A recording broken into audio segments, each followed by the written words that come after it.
सच्चिदानन्दरूपाय विशुद्धपत्यादिहेतवे तापत्रयविनाशाय श्रीकृष्णाय वयं नमः। सर्वे भवन्तु सुखिनः, सर्वे सन्तु निरामयाः, सर्वे भद्राणि पश्यन्तु, मा कश्चित् दुःखभाग् भवेत्। परमादरणीय प्रातस्मरणीय अनंत श्री विभूषित श्री गुरुदेव महाराज के चरण कमलों में वंदन। अकारण करुणा वर्णालय जगन्नियंता जगदीश्वर भगवान नारायण के चरण कमलों में कोटिशत वंदन करते हुए पिछले कई दिनों से जो निरंतर हम एक प्रयास करते जा रहे हैं कि हमारा जीवन कैसा हो, हमारे जीवन में जो नित्य क्रियाएं होती है वो कैसी हो, तो हमारे वेद पुराणों शास्त्रों का सहारा लेकर के, आश्रय लेकर के जो विषय पिछले कुछ दिनों से चल रहा है सनातन आचार संहिता का, उसी विषय की आगे की कड़ी में आइए हम प्रवेश करें। जैसे पीछे बताया था, सोने का तरीका, उठने बैठने खाने का तरीका, हमारे शास्त्र जैसा नियम बताते हैं वो हमने बताया। वैसे ही आज एक नए प्रसंग के साथ हम प्रवेश करें। सज्जनों, ये सदाचार है। सदाचार यदि व्यक्ति के जीवन में है तो मानव कहलाने का अधिकारी है। अति आवश्यक है सदाचार। महाभारत में एक बात आई है, वेदव्यास महाराज ने लिखी है कि वृत्तम यत्नेन संरक्षेद वित्तमेति जयाति च अक्षीणो वित्ततः क्षीणो वित्ततस्तु हतो हत। सदाचार, अपने सदाचार की रक्षा आदमी को यत्न पूर्वक करनी चाहिए, प्रयत्न पूर्वक करनी चाहिए। मन माने न माने, लेकिन एक नियम के अंदर व्यक्ति को बंधा हुआ रह करके, अपने शास्त्र वेद पुराणों के नियमों के अंदर बंधा हुआ आदमी को रहना चाहिए।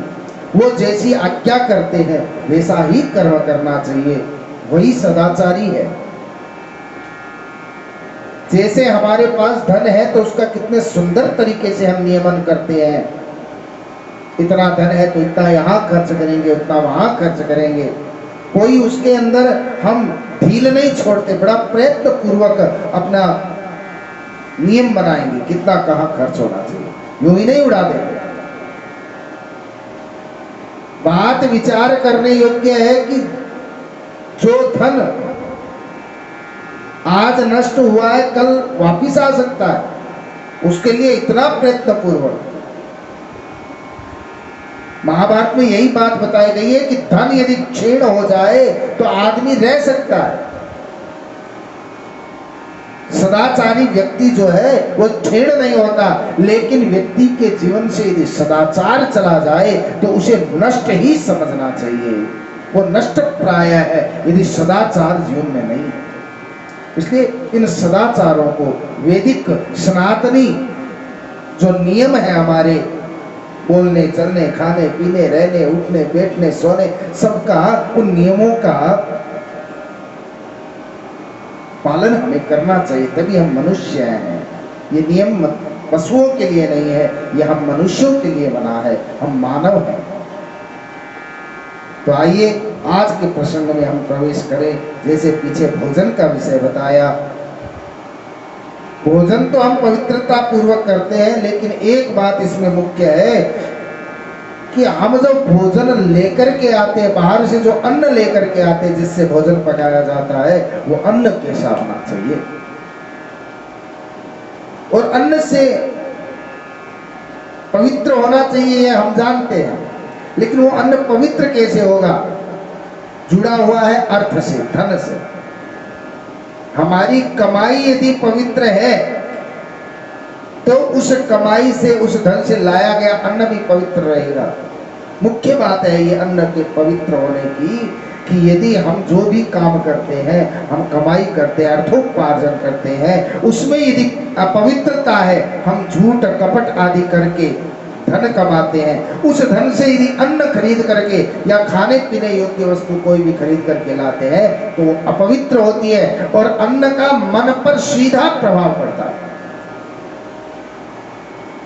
जैसा खावे अन्न वैसा होवे मन। इसलिए अन्न पवित्र होना अति आवश्यक है, और उससे पहले धन पवित्र होगा तो अन्न पवित्र होगा। हमारे शास्त्रों में बताया है कि कौन कौन सा अन्न अपवित्र होता है। ध्यान दे के सुन लीजिए और उनका ध्यान रखिए, क्योंकि यदि हमारे घर में अपवित्र अन्न आएगा, उसको हम खाएंगे, हमारे बालक खाएंगे, परिवार खाएगा, तो उनकी बुद्धि बिगड़ेगी, उनका पढ़ाई में मन नहीं लगेगा, काम में मन नहीं लगेगा, झगड़े में मन लगेगा, घर में कलह उत्पन्न होगी। अन्न का प्रभाव सीधा है, इसलिए इसे बिल्कुल पवित्र रखना चाहिए। अन्न कैसा होना चाहिए उसके लिए हमारे शास्त्रों में आया है, जिस अन्न के अंदर कीड़े पड़ गए हो वो कभी नहीं भोजन में काम लेना चाहिए। जिस अन्न में केश और कीड़े, केश भी गिर जाए, केश और कीड़ों से युक्त अन्न का सेवन नहीं करना चाहिए। कुत्ते द्वारा सूंघा हुआ अन्न सेवन नहीं करना चाहिए। गौ द्वारा सूंघा हुआ अन्न भी सेवन नहीं करना चाहिए, क्योंकि गौ ने सूंघ लिया मतलब उसकी लालसा उस अन्न पर हो गई, उसका भोजन नहीं करना चाहिए। पक्षियों का जूठा अन्न, उसका भी सेवन कहते नहीं करना चाहिए। एक बार पकाने के बाद में दोबारा पकाया हुआ अन्न भी अशुद्ध हो जाता है। चंडाल के हाथ का, चंडाल के घर का अन्न कभी नहीं खाना चाहिए। रजस्वला नारी का स्पर्श जहां हो गया हो, उस अन्न का सेवन करने से बुद्धि बिगड़ जाती है। बुद्धि की क्षमता जो है वो समाप्त, सोचने विचारने की क्षमता समाप्त हो जाती है। किसी पातकी द्वारा, पापी द्वारा स्पर्श किया हुआ, हमें पता हो ये घोर पापी है, निर्दोष जीवों को मारने वाला है, अत्याचार करने वाला है, ऐसे पापी द्वारा स्पर्श किया हुआ अन्न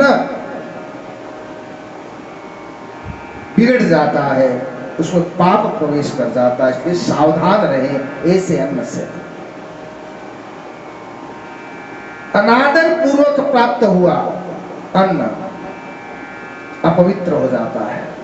कोई सम्मान पूर्वक हमें अन्न दे, उस अन्न को पाने के हम अधिकारी है, लेकिन अनादर धुतकारते हुए यदि हमें कोई अन्न दे, ये ले जा, ये खा लेना, ये कर लेना, अनादर हमारा पहले करे फिर अन्न दे, तो ऐसा अन्न भी भोजन करने योग्य नहीं रहता।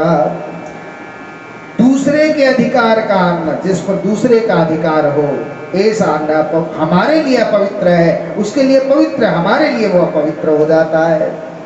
दूसरे का झूठा अन्न, व्यभिचारिणी नारी, व्यभिचारी पुरुष क्या स्पर्श किया हुआ अन्न अपवित्र हो जाता है, ऐसे अन्न का सेवन नहीं करना चाहिए। दुष्ट व्यक्तित्व वाला, दुष्ट व्यक्ति का दिया हुआ अन्न भी सेवन नहीं करना चाहिए, ध्यान रखना चाहिए। पैर से छुआ, पैर से अन्न को कभी नहीं छूना चाहिए, अपवित्र हो जाता है पैर से छुआ, इसलिए अन्न को पैर से नहीं छूना चाहिए। किसी समुदाय का, ऐसा लिखा है, कोई संस्था हो, कोई समुदाय हो, कोई आश्रम हो, उसका अन्न है तो उस पर अपना अधिकार नहीं कर रहा है, वहां तो देने योग्य स्थान है, वो तो वहां तो देना चाहिए। उनका अन्न लेकर के हमें नहीं सेवन करना चाहिए। भंडारे में भोजन कर सकते हो।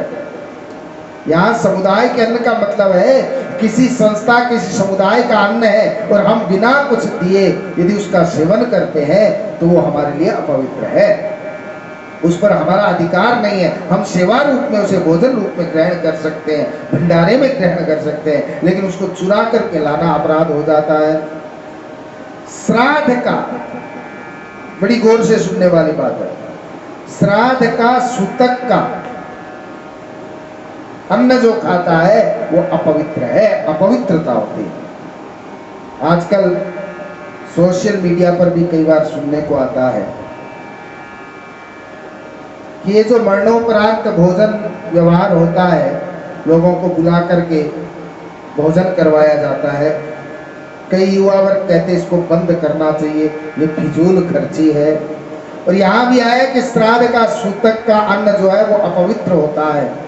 इस विषय को हमें आगे पूरा इसका अलग से विवरण मिलेगा, एक वीडियो बनाया जाएगा। बिल्कुल बंद करना शास्त्र के विरुद्ध होगा। ये लोग कहते हैं ये मरने के बाद में जो भोजन करते हैं इसको बंद कर देना चाहिए, फिजूल खर्ची है, कई लोग गरीब होते हैं वो कर नहीं पाते। एक बात ध्यान देने योग्य है कि ये हमने फैलाया है, हम अपने मित्रों को दूसरों को बुला बुला के इकट्ठे करते हैं, वो नहीं होना चाहिए ज्यादा जनों को। लेकिन अपना जो कुटुंब है, अपना जो परिवार है, कोई प्राणी जाता है तो उसके पीछे जितना खिला सको, जितना भोजन करा सको, अपने कुटुंब को, परिवार को, भाई बंधु को, उनको भोजन करवाना चाहिए। उसी से उस प्राणी को शांति मिलती है।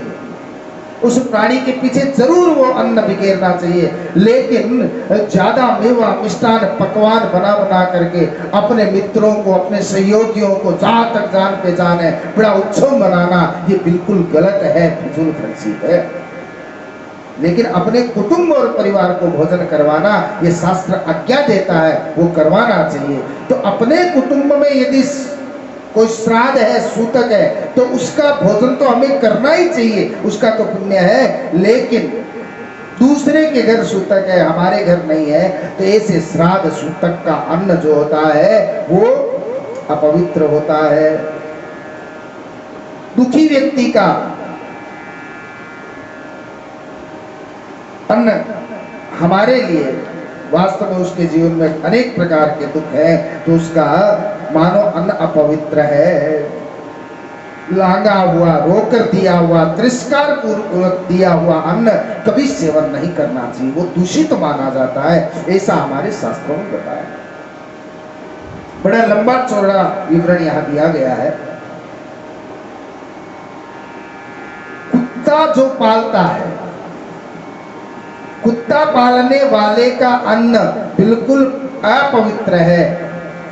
जिस घर में कुत्ता पाला जाए उस घर के अन्न का सेवन नहीं करना चाहिए, वो अपवित्र माना गया है।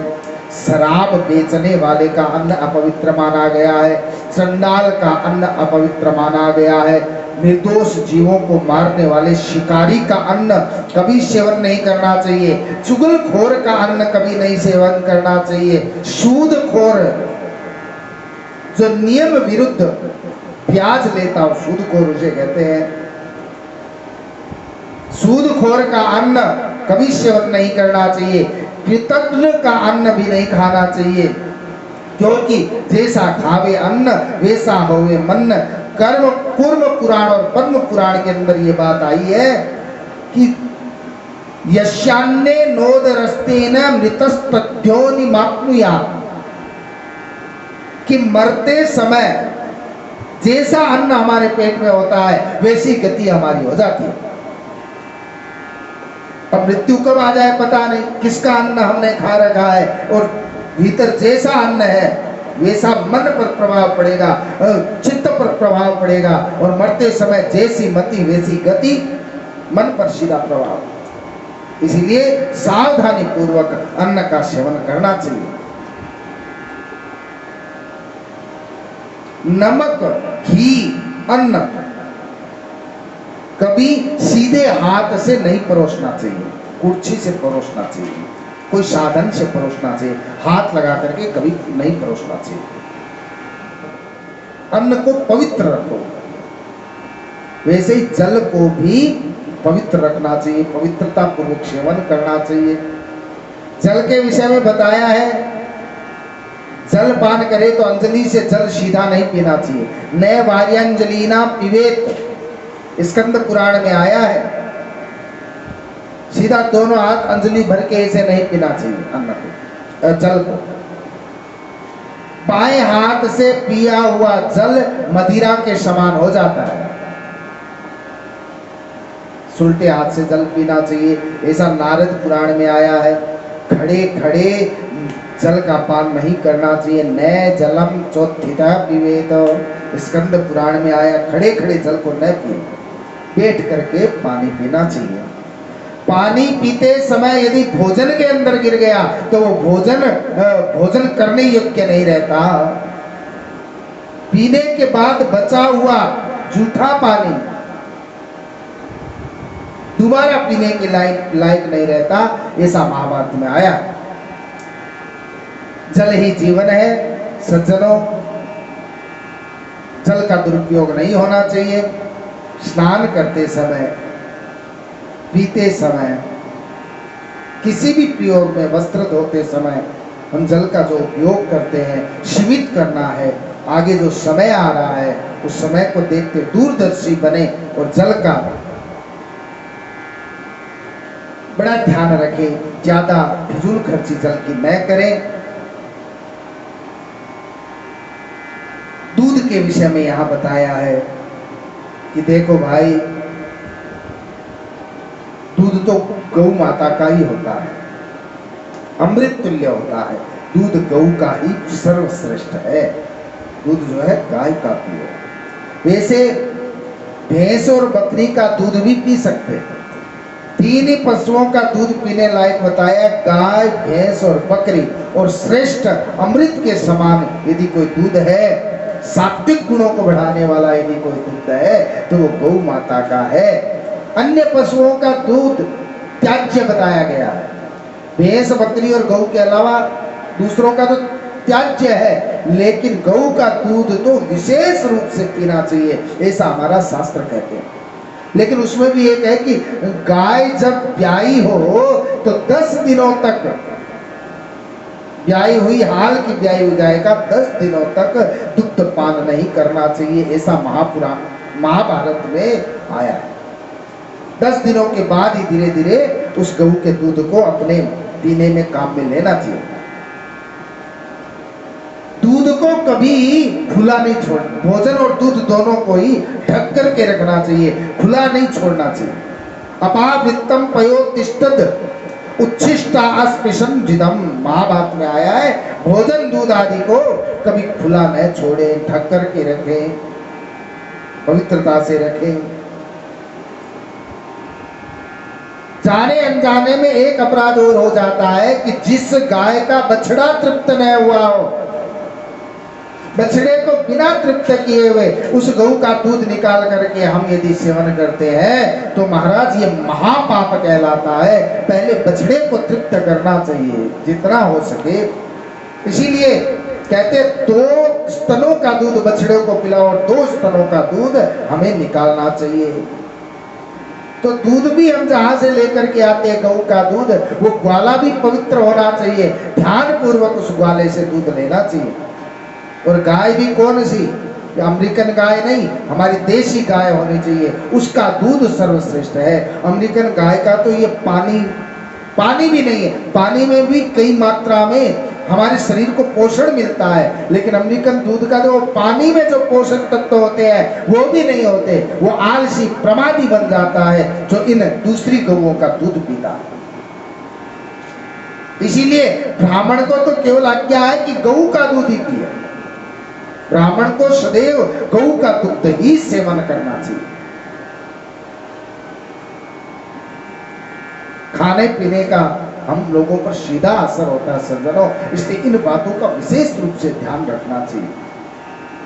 ये बताने का मेरा तात्पर्य यही है कि जितना बन सके हम जीवन में संयमित बने, नियमित बने। हमारे जीवन में नियम होने चाहिए, नियम बड़ा होता है। नियम से कब एक बार लाभ होता दिखाई दे न दे जरूरी नहीं, लेकिन बहुत ज्यादा लाभ होता है। नियम जीवन में रखो। एक बात याद आई, बताओ आप। नियम, एक कोई भाई था, किसी संत के पास गया, जाके कहने लगा महाराज मुझे क्या करना चाहिए, ज्यादा काम तो मुझसे नहीं होगा, मैं खेती करने वाला हूँ, ज्यादा नियम पालन नहीं होंगे, कोई सरल सा काम बताओ जिससे मेरा काम बन जाए। पूजा पाठ अभी ज्यादा नहीं हो सकता। महात्मा जी ने कहा एक काम करना, सवेरे उठते ही अपने पड़ोसी से राम राम करना प्रारंभ करना। सवेरे उठते ही पहला काम ये पकड़ ले कि पड़ोसी से जाके उसका दर्शन करो, राम राम भाई ऐसा बोल देना। वो चौधरी जी नित्य प्रति देखा, उनके पड़ोसी जे कुमार थे, कुमार भाटा करने वाले। सवेरे उठता उठते ही सीधा कुमार भाई राम राम, कुमार भाई राम राम, नित्य का नियम था उसका। इतना कहकर के अपना खेत चला जाए। कई दिन बीत गए, बीतते बीतते एक दिन की बात, सवेरे उठा, जो ही राम राम करने गया, दर्शन करने गया कुमार भाई का, तो कुमार तो आज मिट्टी लेने के लिए सवेरे सवेरे चल दिया। घर से निकल पड़ा मिट्टी लेने के लिए। घर जाकर अरे कुमार भाई दिखे नहीं, राम राम करना था, मिले नहीं। तो घर वालों ने कहा वो तो मिट्टी लेने गए। बोले मेरे को खेत जाना है, देरी हो रही है। कुछ देर तो इधर उधर घुमा ढूंढा, फिर सोचा अब तो जहां जिधर मिट्टी लेने गया है वहीं जाना पड़ेगा, राम राम किए बगैर तो दूसरा काम हो नहीं सकता। तो महाराज पीछे पीछे गया। आज कुमार जहां खदान में मिट्टी खोद रहा था, वहां खोदते खोदते उधर से चौधरी का आना हुआ केवल राम राम करने के लिए, और इधर से जब खदान में जो ही खोदने लगा कुमार मिट्टी, उसको एक सोने की गिन्नियों से भरा हुआ घड़ा निकल गया।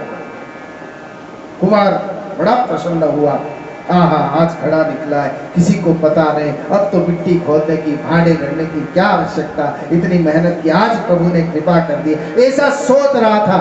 इतने में वो थका हारा ढूंढते ढूंढते आया। चौधरी जी ऊपर एक टीले पर खड़े होकर के दूर से देखा खदान के अंदर कुमार है। चौधरी ने आवाज लगाई, दिख गया दिख गया दिख गया दिख गया।